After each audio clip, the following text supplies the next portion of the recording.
All right. Hello, everyone. My name is Aisha, and I work at Waterloo International at the University of Waterloo. And welcome to our discussion called Celebration Conversations, a discussion of history and protocols of traditional powwows. Today, I'll be chatting with Chloe Blair, the Waterloo Indigenous Student Centre assistant, about the upcoming 17th annual powwow happening this Saturday at noon, and the general history and significance of powwows as well.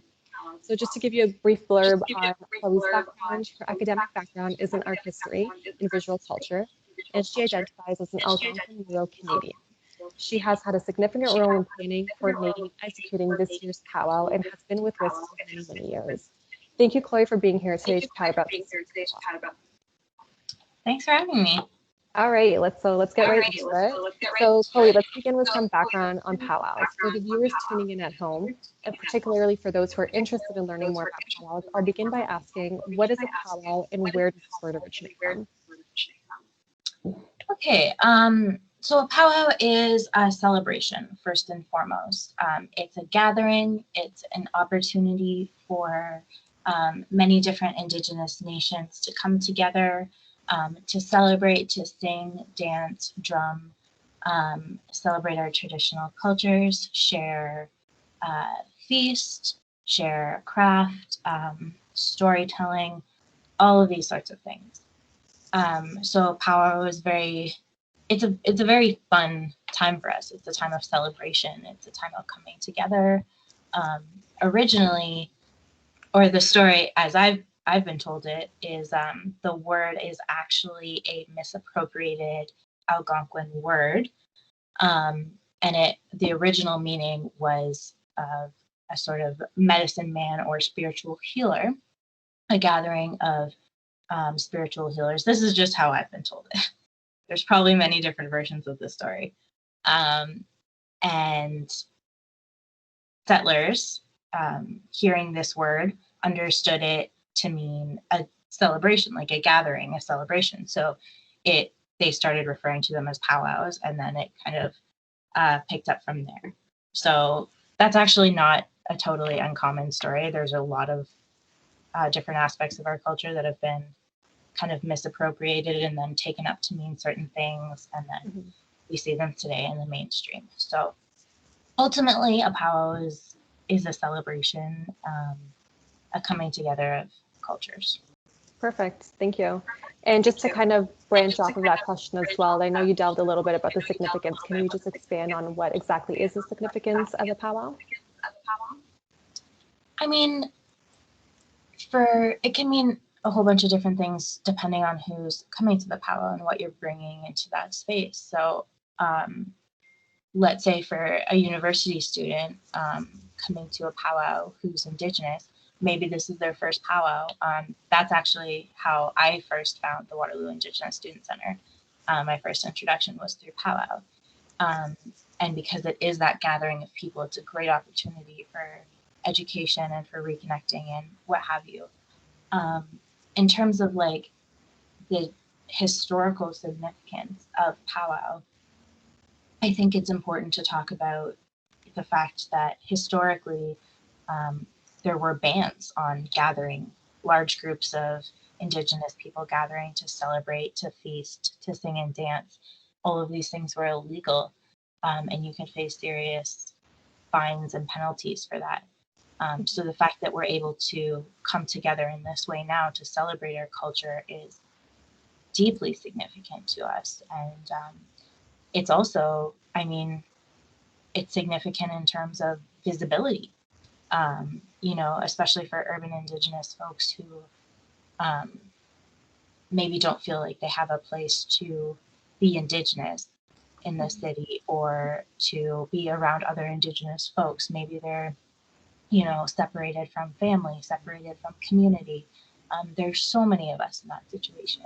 So it is an opportunity for urban Indigenous people as well to come together and celebrate their culture.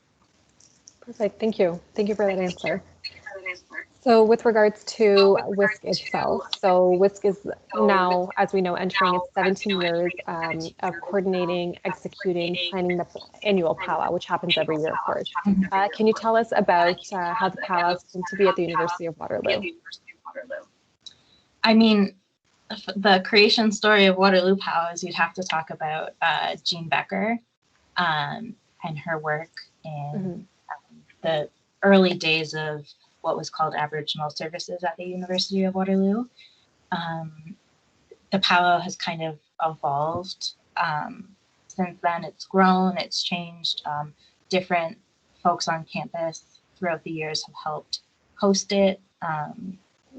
It used to be in partnership with the University of Waterloo. Now it's in partnership with St. Paul's, the city of Waterloo. So, I mean, this is almost a question for Jean Becker. That's fair. But yeah, she was very, very involved in making this happen 17 years ago, and then it hasn't stopped, and it's become kind of a pillar of our year. It's also important to mention that it is one of the last powwows on the powwow circuit for the year. So typically in this community, the powwow circuit starts with Conestoga College's powwow in January, and it ends with our powwow. So we kind of bookend the entire season of powwow circuits. So it's important in that regard. And I guess we've got to give a shout out to Jean Becker for beginning this tradition for us. For sure. Thank you. So typically during powwows, some of our viewers may know this, some of our viewers may not. One will witness dancing, drumming, music, beautiful regalia. Can you tell our audience about the different dances that will be performed and the music that will be played this Saturday? So maybe you can touch upon what are the different styles of dances, for example, or what do these dances symbolize? So I know from my own understanding as well, there's men's traditional versus the men's brass dance, or the women's jingle dance, or the fancy shell, for example. Yeah, those are all dances that you would experience at one of our powwows that you would see. So all the different dances, I guess, vary. They vary in a few ways. They vary from where they originated historically. They vary in what type of regalia is worn, who dances the dances, and then the physical movement of the dance.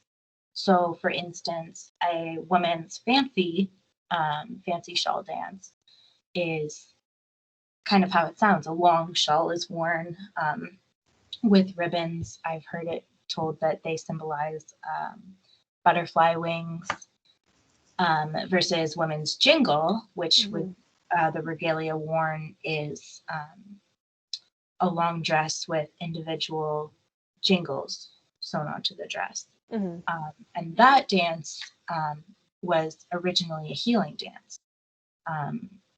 It goes way, way, way back. It's actually kind of significant now that we're in a global pandemic.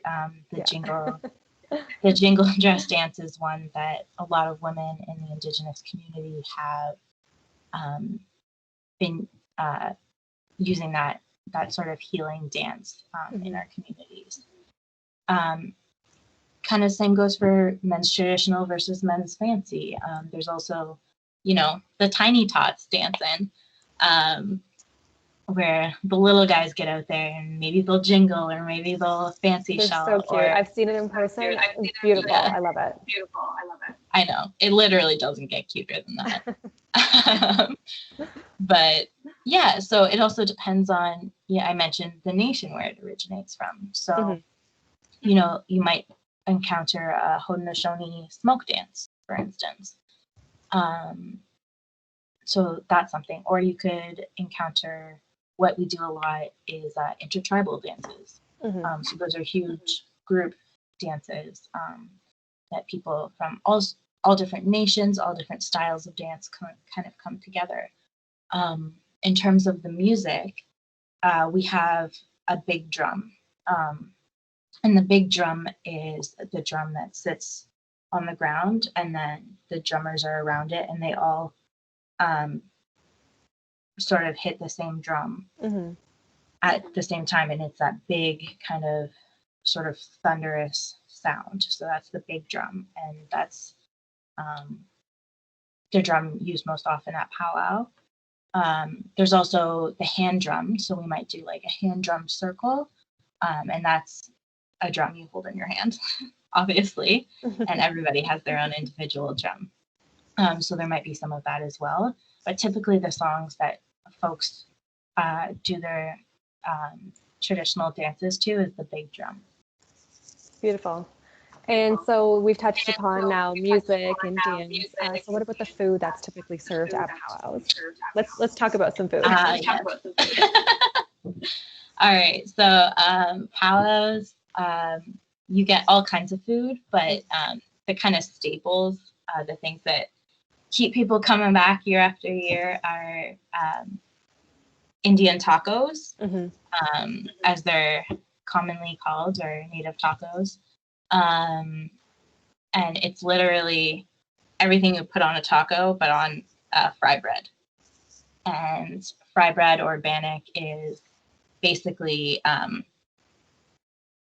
gosh, I'm over explaining it. It's exactly what it sounds like. No, please do explain it. Fry bread, or like that bread is amazing. I've had it at the Thursday kind of luncheons that you guys have at WISC. So yeah. Please do explain. Yeah, so it's literally flour, salt, water.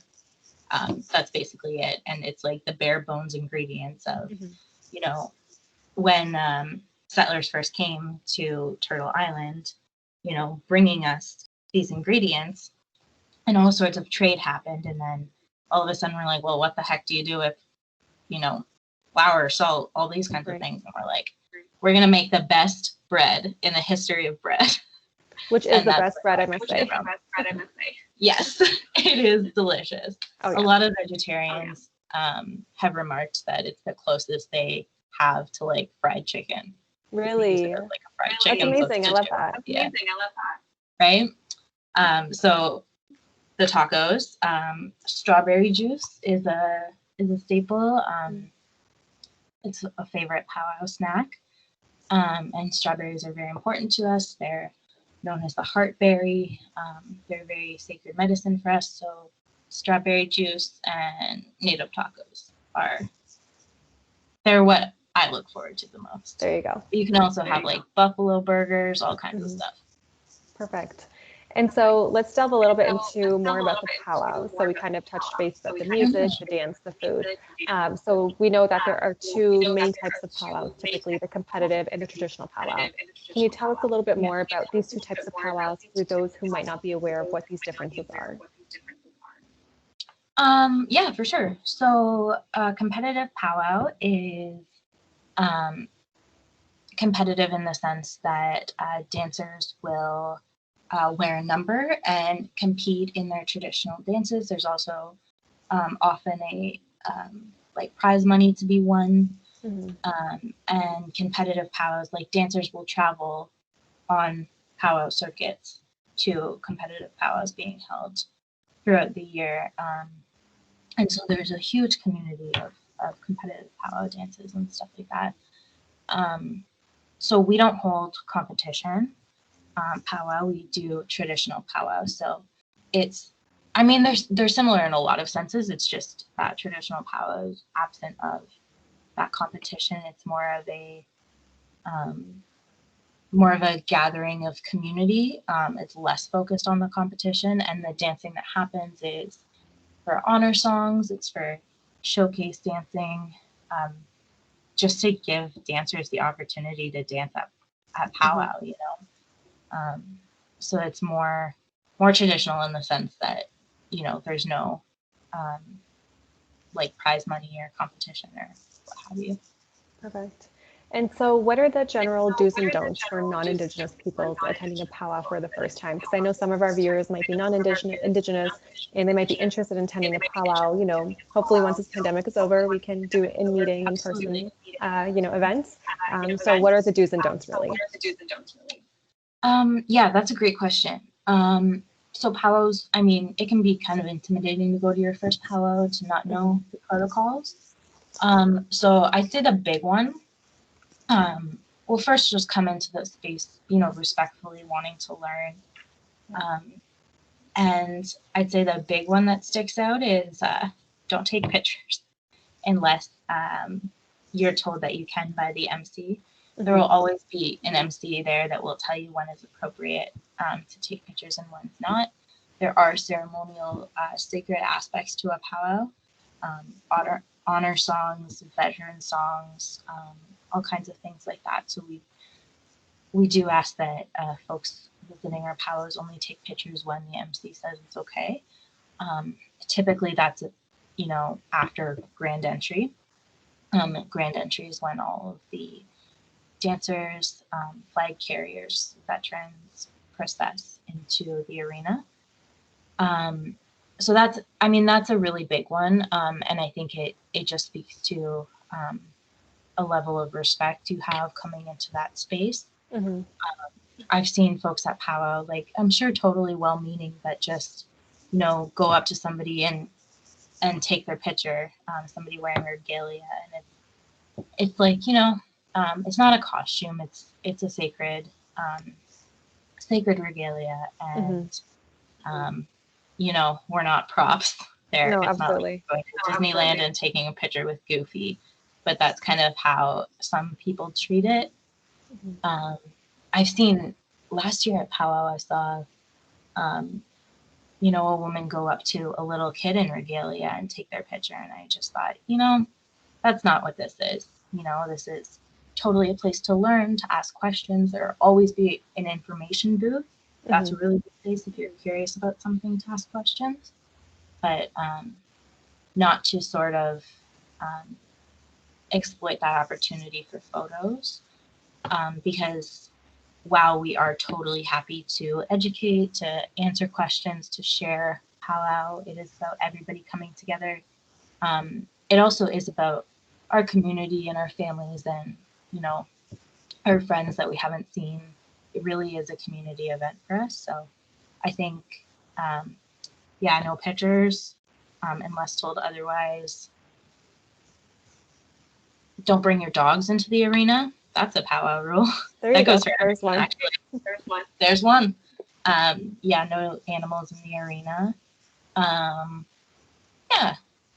Just, it's not like very rigid rules. It's just like basic, etiquette and respect and Absolutely. Stuff like that. Yeah, there's definitely a huge respect component, I think, to powwows as well. And as an outsider coming in and viewing these traditional powwows, absolutely. I think one thing that I've learned is just listen to the MC and go from there, and come in, of course, with an open mind as well. Absolutely. That's the biggest thing. And then if you stumble, and absolutely, you correct yourself and move on, For sure. Perfect. So as we're nearing our last question, I wanted to ask, because this year's powwow will be held virtually, which is unlike typical or previous powwows, what can viewers expect to see when tuning in to watch the powwow this Saturday? I almost don't know what to expect because this is our first year planning a powwow virtually. So it's going to be a little bit of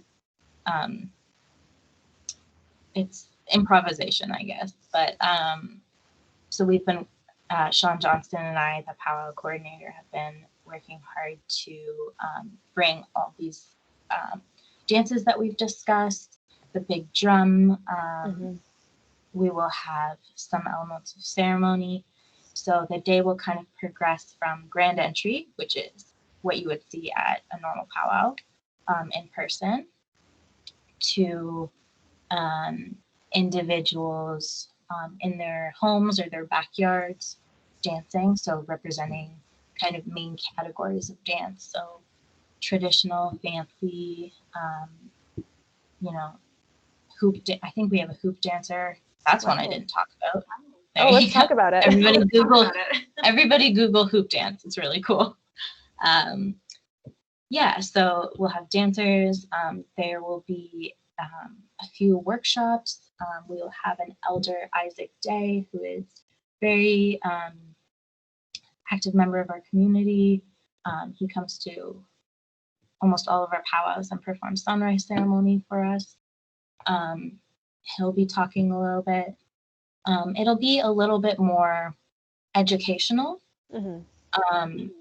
which is, it's a great opportunity for folks to tune in and then, ask questions and email us and say, okay, I saw this at Virtual Powwow, like, what does this mean? And there will be a little bit more of explanation.